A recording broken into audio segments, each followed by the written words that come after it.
How's the royal family? I pray that everyone is doing well. Well, my royal family, I know some of y'all may know and some may not. Last night on CNN, they had an exclusive interview with the jurors of the Derek Chauvin's trial. This is the pig that murdered George Floyd. Now, this was not easy at all to put together what I had to put together, and I will explain as I go. But first and foremost, I want to get into some things. Okay, so let's get over here. Let's not lose sight. These were all the pigs involved in slaughtering George Floyd. All right? And let's go back over here. Look quite smug, huh? Don't he, my royal family? Let's go back over here real quick.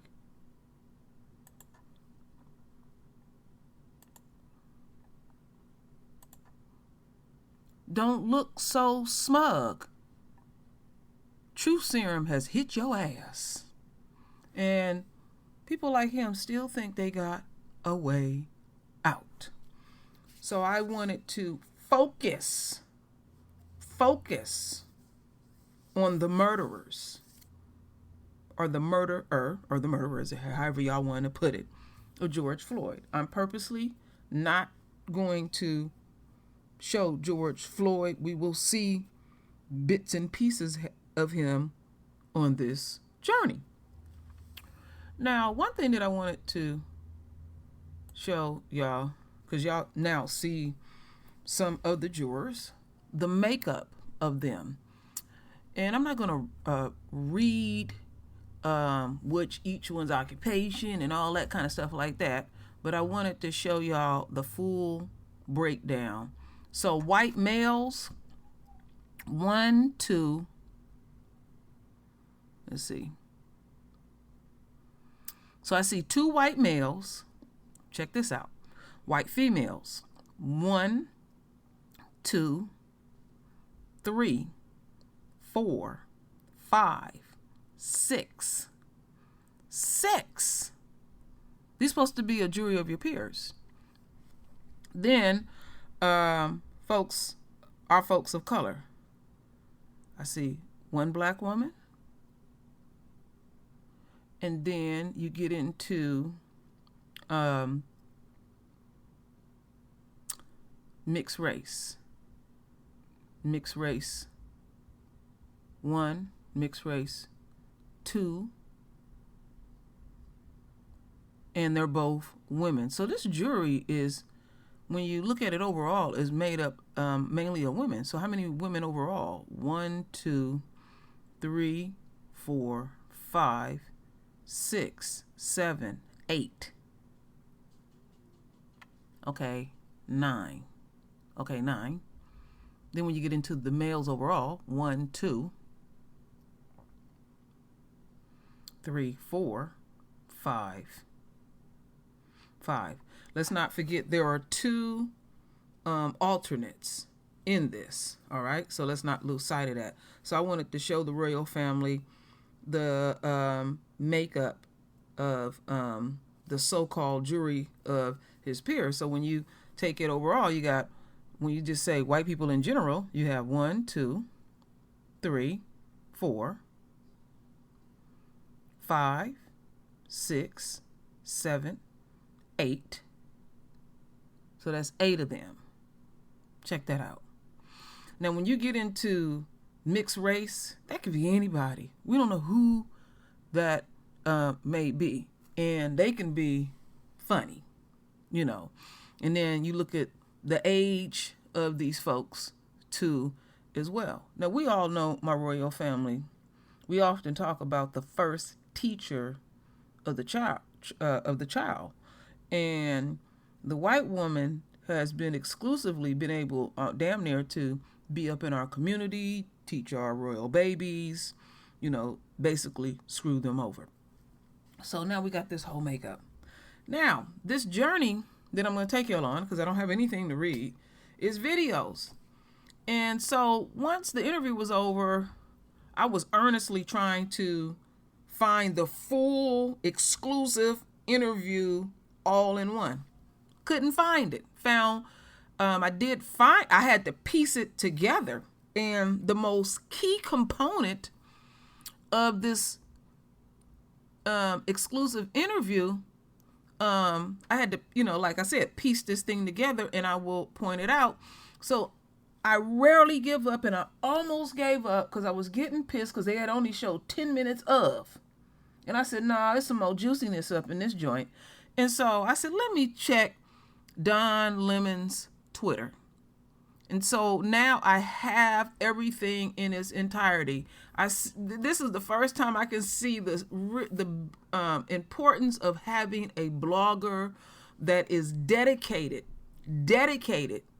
to the best of their ability to bring as much content as possible to the royal family. Like I said, I always bring these sweet extra nuggets. And so they purposely, on his Twitter, left out the most juiciness of it. And I'll point that out. But they left the other parts together. Now, when you go on CNN, they only show you slightly over 2 minutes of this unquote exclusive interview. This is how they get down in their world. So y'all don't have anything to worry about. I'm going to bring it in its entirety, my royal family. Some of it might slightly overlap, but I tried my best to leave out anything that may overlap.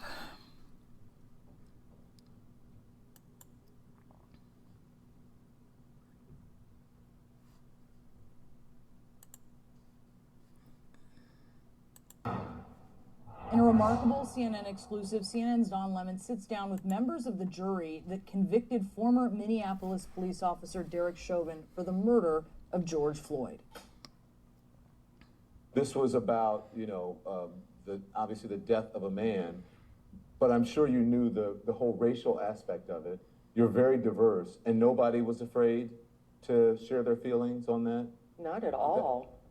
Race wasn't even ever mentioned in the 3.5 weeks that we were in that courtroom, and it was never mentioned during deliberations, I don't believe. I mean, I think we got here because of systemic racism within the system, right? Because of what's been going on. That's how we got to a courtroom in the first place. But when it came down to all 3 verdicts, it was based on the evidence and the facts, 100%. Joining us now to discuss is CNN's Don Lemon, who is the author of This is the Fire, What I Say to My Friends About Racism. Don, fascinating interview. I cannot wait to watch the entire interview tonight, but also that race never came up. That is surprising. It was, the movie 12 Angry Men, where you get sort of an inside look at what happens in the jury. I felt in the jury room. I felt that way when I was interviewing these jurors, the 7 of them, 5, and then 2 alternates. It was fascinating because here we were on the outside talking about race, right? It's race, and it's what happened with George Floyd, and what happens with police departments around the country, systemic racism, and on and on and on.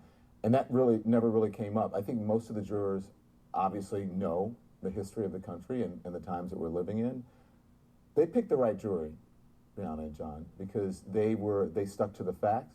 They said as soon as it was over, we got in, we did an initial, sort of test vote of what happened, and then we went from there, just going through the testimony and the evidence. It was not based on emotion. I have to say, this is a big deal. I think this is a really important interview you've done. I had no idea this was happening. When I saw that you had this, I was like, wow. Yeah. I think it'll be instructive for the American people because you're already starting to see the suggestion you did right away. Oh, juries are scared. Juries are intimidated by what's happening in the outside world. They'd be afraid to deliver a not guilty verdict. Did this jury say they were scared? They weren't afraid of what was happening in the outside world. They knew that it was a big deal. They knew that they had a mission and they had a task, and they knew that it was someone had died, and then someone else's life really was hanging in the balance, so to speak. Their freedom was hanging in the balance, so to speak. But they were not scared. Now, afterwards, They have concerns about their safety. They have to live in that community. They don't, they're concerned that the police department may not be looking out for their best interest because they ultimately decided against this police officer. So it remains to be seen. Their names are coming out soon. The reason they wanted to do this is because they want to do one interview, they said, and they don't want to be hounded by the press. They don't want question after question after question and to do multiple interviews. They said, we all want to sit down together. We want to do this one interview. We want people to know how we feel, and we're done with it. And, the interesting thing to me is that we didn't hear from Derek Chauvin during testimony. They wanted to hear. I think we have that soundbite. I don't know if we have time for it. But if we have time for it, I would like to play the soundbite where they talk about wanting to hear from Derek Chauvin. I mean, I think the weight of the video, just how many times we did see it, was the importance of the video, and it was traumatic for sure. Was it the first time? Did anybody see it for the first time in the courtroom? Yes. Its entirety, yeah. Yep. You saw it for the first time in its entirety, and Dan? I almost wanted to shut my eyes. It bothered me so much that, and it was mainly, how did somebody do that to someone else? And it was a slow death. It wasn't just a gunshot and they're dead. It was a slow death, and you are doing this. And it bothered me to the fact that a person can do this to another person. And I felt for George. I'm like, oh, and it just got to my core. Well, wasn't the one that we were talking about, but still they do talk about that. But this one was about, what was interesting to me is that they said it wasn't what he did, what Derek Chauvin did. It's what he didn't do. And I think that their minds, may have gone the other way, the verdict may have gone the other way if it was about what Derek Chauvin did, if it was about the knee being on the neck. But they said they found that he was in the custody of the Minneapolis Police Department and never in their care. And they had a duty to take care of him, especially when they saw the video. They saw the video for the first time again in its entirety, and they talked about the life leaving George Floyd's body. And they had to sit there, even in the jury room, and look at the video over again for the time that the life was not in his body, and they did not offer care. All right. So let me take that down, my royal family. And we're going to continue to roll with it.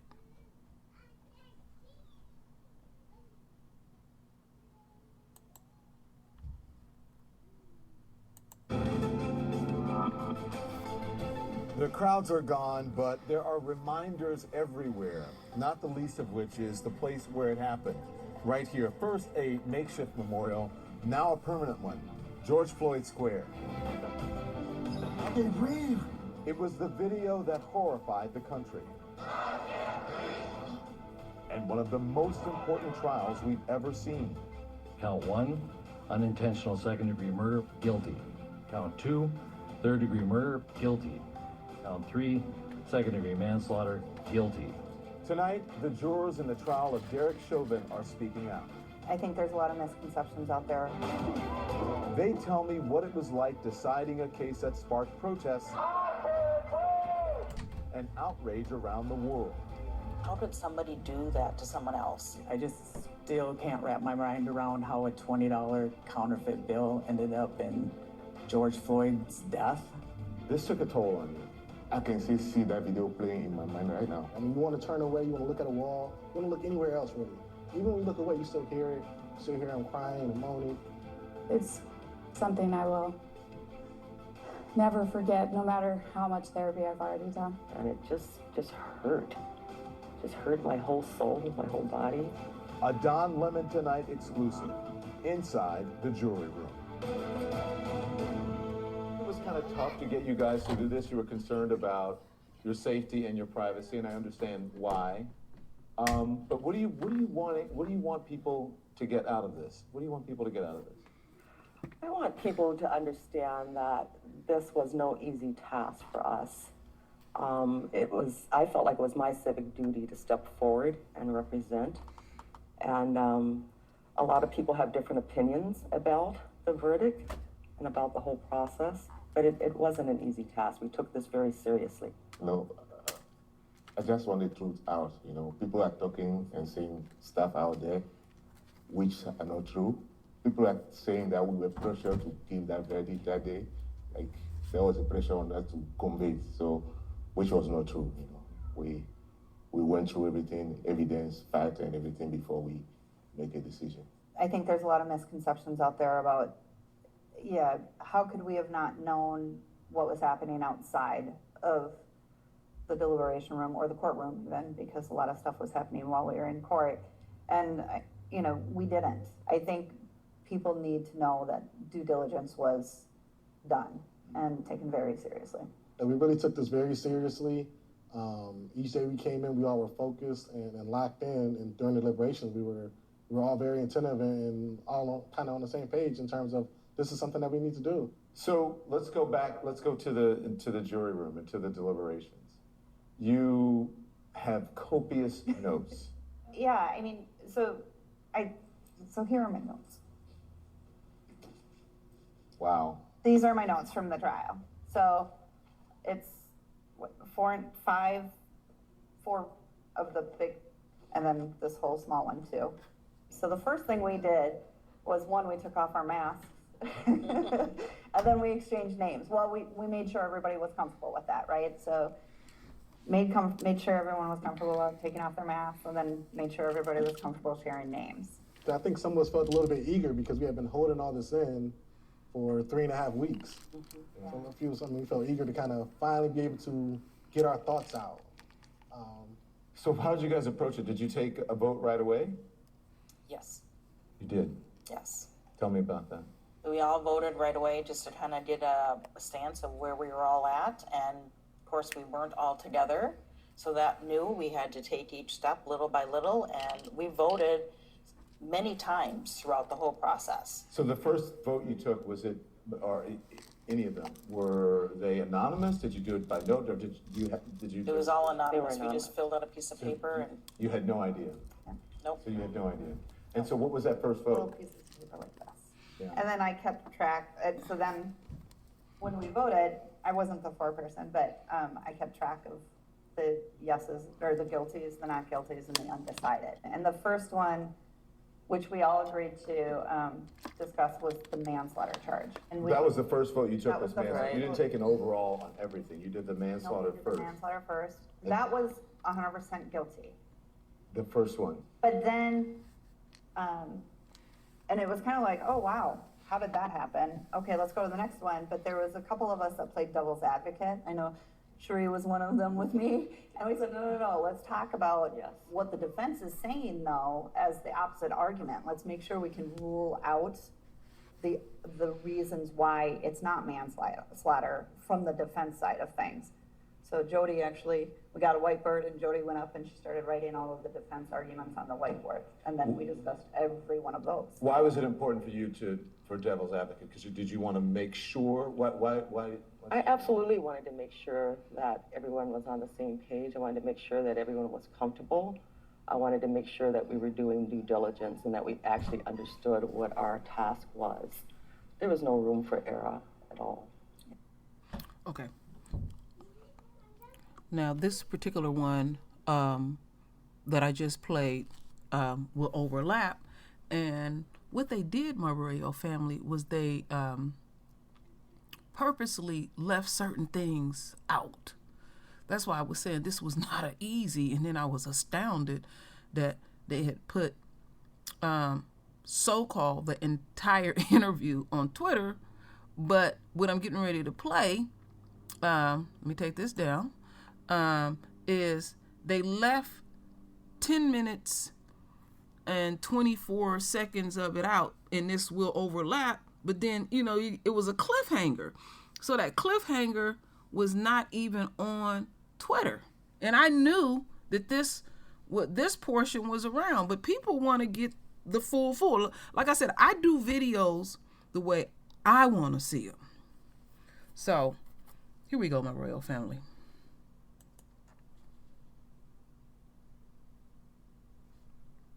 It was kind of tough to get you guys to do this. You were concerned about your safety and your privacy, and I understand why. But what do you want people to get out of this? What do you want people to get out of this? I want people to understand that this was no easy task for us. I felt like it was my civic duty to step forward and represent. And a lot of people have different opinions about the verdict and about the whole process, but it wasn't an easy task. We took this very seriously. I just want the truth out. People are talking and saying stuff out there which are not true. People are saying that we were pressured to give that verdict that day. Like, there was a pressure on us to convey it, so, which was not true. We went through everything, evidence, fact, and everything before we make a decision. I think there's a lot of misconceptions out there about, how could we have not known what was happening outside of the deliberation room or the courtroom then, because a lot of stuff was happening while we were in court. And, we didn't. I think people need to know that due diligence was done and taken very seriously. And we really took this very seriously. Each day we came in, we all were focused and locked in. And during the deliberations, we were all very attentive and all kind of on the same page in terms of this is something that we need to do. So let's go back. Let's go to the jury room and to the deliberations. You have copious notes. Yeah, so here are my notes. Wow. These are my notes from the trial. So it's four of the big, and then this whole small one too. So the first thing we did was, one, we took off our masks.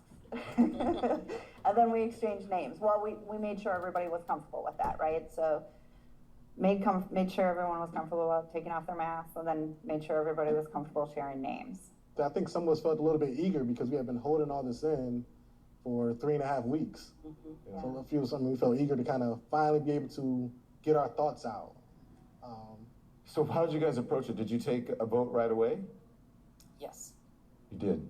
Yes. Tell me about that. We all voted right away just to kind of get a stance of where we were all at. And of course, we weren't all together. So that knew we had to take each step little by little. And we voted many times throughout the whole process. So the first vote you took, was it, or any of them, were they anonymous? Did you do it by note, or did you? It was all anonymous. We anonymous. just filled out a piece of paper and You had no idea? nope. So you had no idea. And so what was that first Little vote? pieces of paper like this. Yeah. And then I kept track. So then when we voted, I wasn't the foreperson, but I kept track of the yeses, or the guilties, the not guilties, and the undecided. And the first one, which we all agreed to discuss, was the manslaughter charge. And That was the first vote you took, That was was the manslaughter. first You didn't vote. take an overall on everything. You did the manslaughter we did first. The manslaughter first. That was 100% guilty. The first one. But then, and it was kind of like, oh wow, how did that happen? Okay, let's go to the next one. But there was a couple of us that played devil's advocate. I know Sheree was one of them with me. And we said, no, let's talk about what the defense is saying though, as the opposite argument. Let's make sure we can rule out the reasons why it's not manslaughter from the defense side of things. So Jody actually, we got a whiteboard and Jody went up and she started writing all of the defense arguments on the whiteboard. And then we discussed every one of those. Why was it important for you for devil's advocate? Because did you want to make sure? Why? I absolutely wanted to make sure that everyone was on the same page. I wanted to make sure that everyone was comfortable. I wanted to make sure that we were doing due diligence and that we actually understood what our task was. There was no room for error at all. No room for error. No. All of you knew the manslaughter. You felt that from the very beginning, he's guilty. So just from the very beginning, like you said, we went through the evidence right away when we went back to the deliberation room. The first thing we did was to go to the evidence and the fact, and going through the jury instruction about the manslaughter. How many times did you vote? We did a Voted preliminary vote, and then a final vote. The second charge is where we highest spend one, most yeah. of our You time. spent okay. What happened? I think we did the same thing, a vote right away just to do a temperature check. Exactly. And I believe it was either 4 or 5 of us initially that said not guilty or undecided. So that one, there was a split. I think we went through 3 or 4 different votes total before it got to all guilty. And so we spent a long time. That's where we actually this was, for me, it was the first time I'd ever seen the video, was in that courtroom, the whole thing. Because I couldn't watch it before then. And then we had to watch it over and over and over. The video. The video. And I can't even imagine what it was like for some of the other people in the room, but it's traumatic, right? And we actually had a discussion. There was one juror that said, let's not watch the video, just watch the video again. I just can't stand any more of it. And it's like, okay, but we've got to find out, that's where I think we watched it mainly just for the checking of the pulse, right? And we're like, how many times did they check for her pulse? What exactly were the words said from one officer to the other? And so we spent a lot of time there. We spent a lot of time going through all of our notes and the different testimonies of people. And so that one took a long time to discuss. So out of all that, there were how many not guilties? I think it was 5 at first. And then 5 out of the 12. And then undecided? I don't remember. I'm not sure if there was even, there may have been 1 undecided and 4 not guilty. Not guilties. Initially. We got to the point actually that we realized for charge 2, at some point, I think it was Jody, I'm pretty sure it was Jody, said, wait a minute, does the intended act of harm have to be the death of George Floyd, or can it be him not providing the life support? And it was like all of a sudden light bulbs just went on for those people, I think, that were undecided or on the not guilty side. Yeah, go ahead. I want to hear from you, Jody. Why is it you brought that up? What did you? I brought that up because. Tell me what you brought up and why. I brought up to the fact that this is not what he did, but more or less what he didn't do. He did not provide life-saving measures for George Floyd when he knew that the guy was in pain or needed medical attention. Even the firefighter that was off said, check his pulse, check his pulse. Well, then they checked his pulse and they said, well, do you want to do anything? No, we're leaving him here. He had ample to roll him over and start CPR, and he didn't. He didn't move one bit. And even when the EMS came up and checked him, he never even got up. And he knew he had been lifeless for 30 seconds to a minute. He still never stepped up and let the EMS come in and do their job. He had to have the EMS tap him to get up. That, to me, said more than what he actually did, that he just didn't do anything to help him at that time. Why do you think that was a light bulb? Well, when we were in deliberations, and Jody did bring that up, and we did look through everything very, very carefully, what I thought about is something that was said during the trial, and that is Minneapolis Police Department has a motto. And if I'm understanding it correctly, their motto is, in our custody, in our care. George Floyd was in their custody. He was never in their care. And that, for me, it just hit hard. I don't feel like they ever cared for him. There was a point where the prosecutors pointed out when the life left his body on that video. What was that moment like? I had a big gasp. I've never experienced anything like that before. I don't think any of us have. It was very, very traumatic, and it just hurt. Just hurt my whole soul, my whole body. And I felt pain for his family. It was very hard. The whole experience has been hard. If you see the video, the guy died like 3 minutes, 29, some second just in action. Like Dr. Martin Tobin pointed out when they left that body. Is that the flicking you were? You can see his eyes, he's conscious, and then you see that he isn't.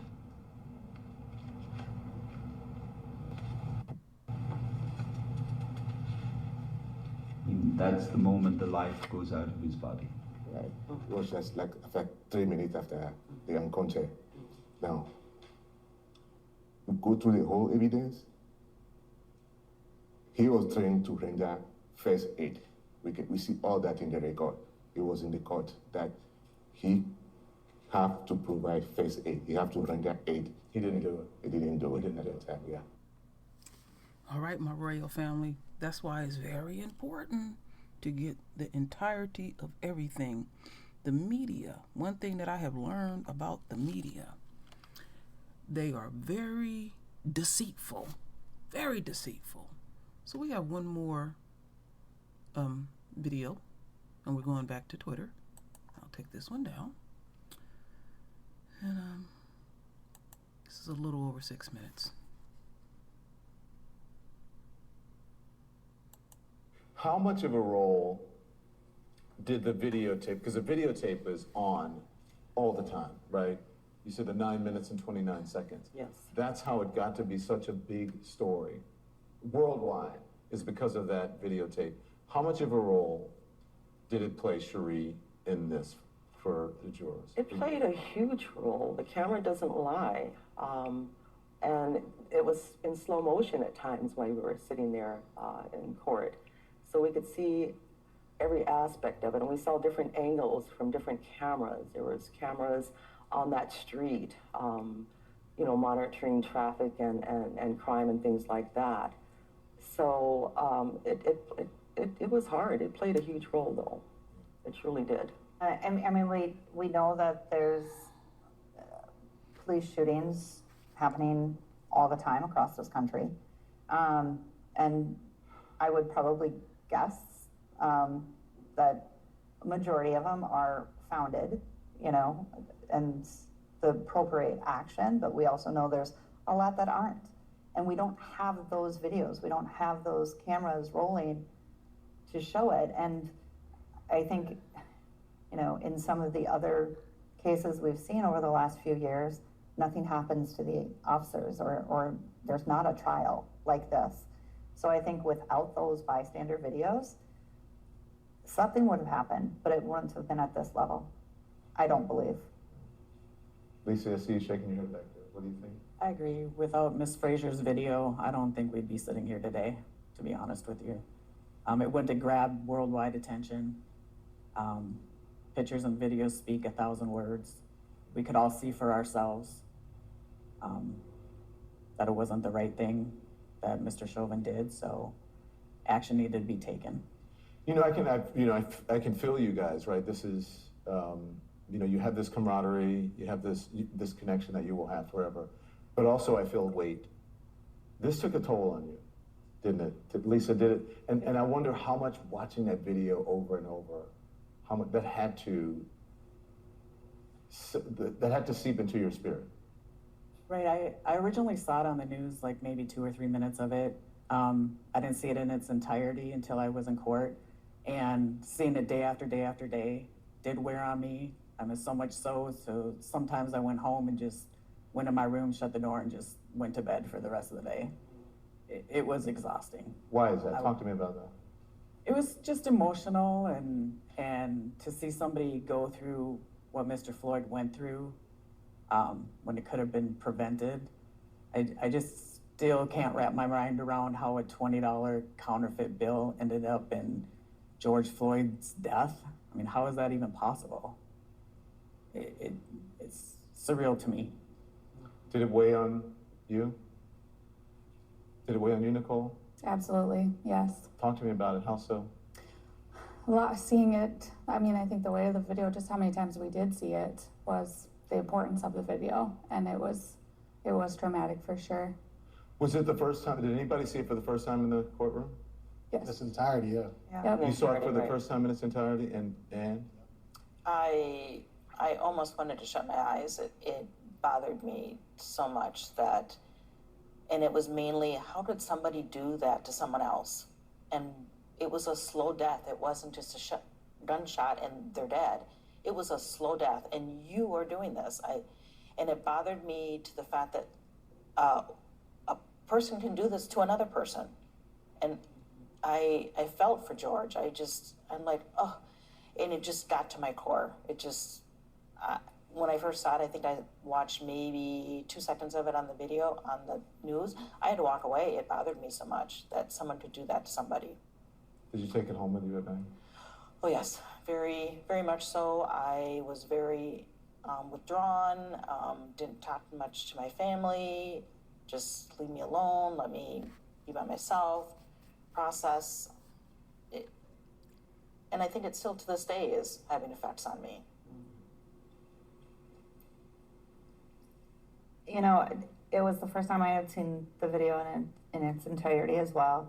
In the back of my head, you can't say anything. So in the back of my head, I'm going, oh my God, just breathe, just breathe. And then I think to myself, George Floyd couldn't breathe. Like, I'm telling myself to breathe so I don't pass out having to watch this, but I'm watching a man who couldn't breathe. And I was like, how ironic is that? I thought about the 3 teenagers and the little girl that were there watching this, and it broke my heart as a mom. Like, if those had been my kids, if my kids had to watch this and see this, I can't imagine the trauma. Sheree? I saw glimpses of the video when it first started to circulate on social media. I didn't watch the entire video until I was in the courtroom as a juror. And watching it over and over, you talked about, is it in your spirit? It is definitely in my spirit and will always be there. Seeing that video and watching George Floyd call for his mom just broke my heart. Me being a mom, a black grandmother, we call out for our mom when we're hurting, when we're in pain, and when we're in need. And it just kind of haunts me, and it's something that will always live with me. That happened, and that he called for his mom, and unfortunately his mom could not come to his rescue. In fact, no one came to his rescue. And it's heartbreaking. Like they said, I wanted to close my eyes. I didn't want to watch it. I had to force myself to continue looking at it. I mean, you want to turn away, you want to look at a wall, you want to look anywhere else, really. You want to look anywhere else, but it's like, even when you look away, you still hear it. You still hear him crying and moaning. And it's just, it's like an ongoing nightmare. It's just like you keep on seeing the video, and it's just like, I'm just tired of seeing it. Like, I just don't want to see this video ever again. And it's really, it really weighs on you a lot. All right, my royal family, that is all that I could find. Truly, like I said, I had to really piecemeal this thing, and I know it's more out there, and if I find it, I will bring it. Now, one thing that I want to say in closing is that if all the jurors were white, I earnestly think that Chauvin would have walked. And this shows you the influence of just having a handful of us. Because, I'm showing this makeup again.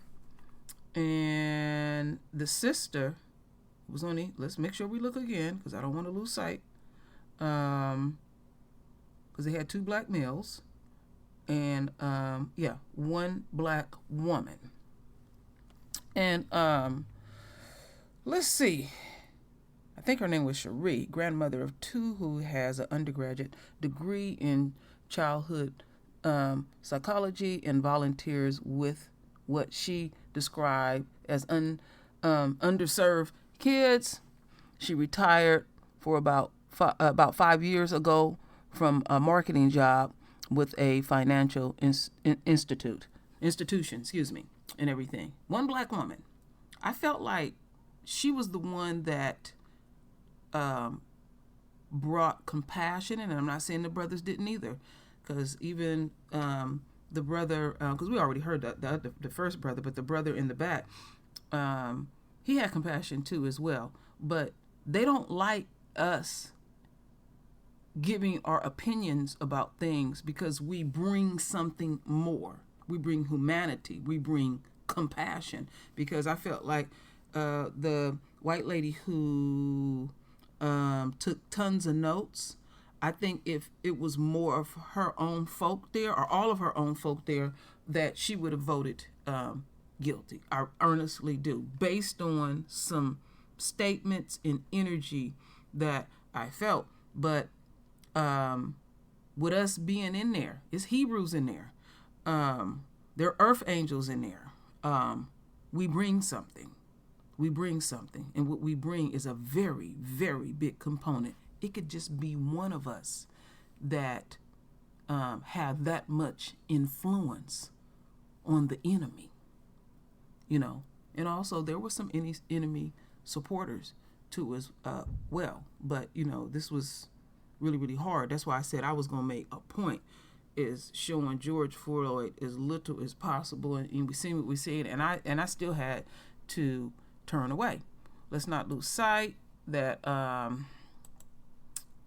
this knucklehead, but let's not lose sight that there were others that were involved, and they're going to have to be dealt with too as well.